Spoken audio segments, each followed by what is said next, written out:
There was a call for help, a large building on fire, a number of volunteer fire companies on the way, but one of the closest fire departments refuses to go. Happened April 9th in the rural part of northern Cambria County. 7 fire departments called, but only 6 respond. Erica Stanish has been looking into why a dispute over money kept firefighters from the Cherry Tree Station at home, while others battled a growing fire that destroyed a business and home. Tonight, I look into why the chief of Cherry Tree Fire Department refused to go. You will hear for yourself the radio transmissions of dispatchers learning that their call for mutual aid will go unanswered.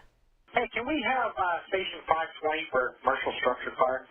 What's the address? It is 539 Shauna Road, Susquehanna Township.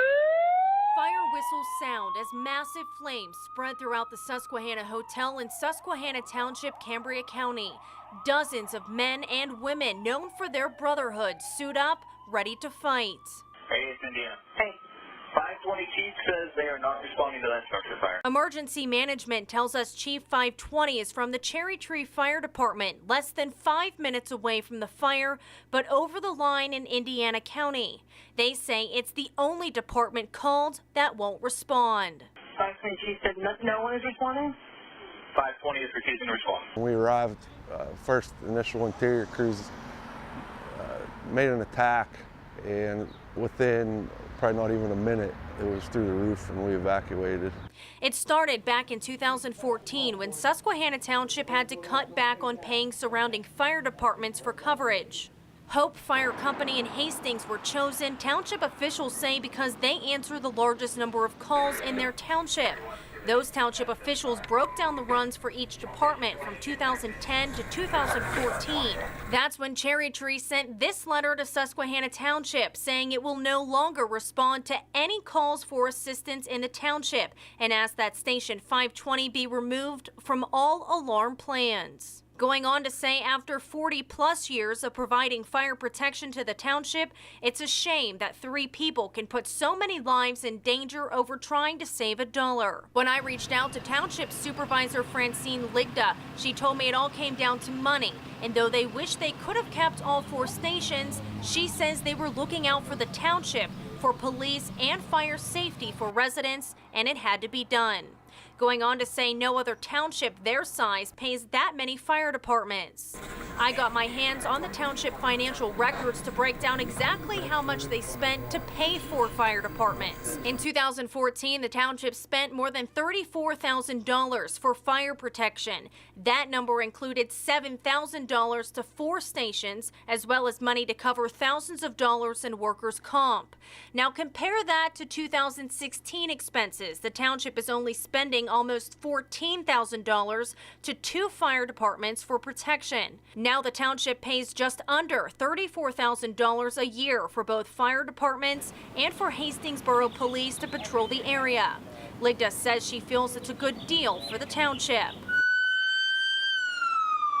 I tried to talk to the Cherry Tree Fire Chief. The response, a call from their former chief, Ben Wilshire Sr., who says their attorney advised him not to comment on the situation.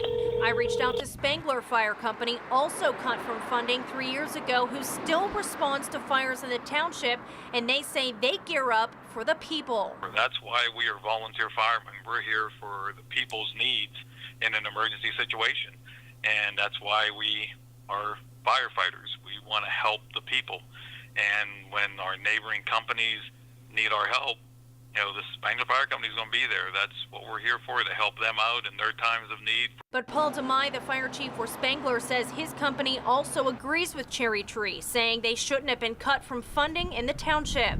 In one part, I can understand their frustration because for many years they were part of the township, and the township chose to. The township is basically saying we don't need you when they don't include you. So I think they're looking at it, okay, the township doesn't need us, so we won't respond. But I guess that's their choice and their what they want to do. But our way of thinking is different. I guess we look at the people. I called the Pennsylvania State Fire Commissioner Tim Solobay to ask if Cherry Tree could face any penalties for not responding. He says every fire department is part of a mutual aid agreement. It says the department will respond if called out. But since the station is outside of the township, Solobay says nothing mandates that they have to respond, and says though it's frustrating and against what firefighters stand for, it's a business decision. As far as the fire goes, the State Police Fire Marshal continues to investigate the cause, though we're learning the fire ignited in the basement. And the man taken to the hospital with burns has since been released. Tonight, we want to know what you think. Was it justified for Cherry Tree Fire Department to not respond? You can let us know by heading to our Facebook page. Reporting in Johnstown, I'm Erica Stanish, 6 News.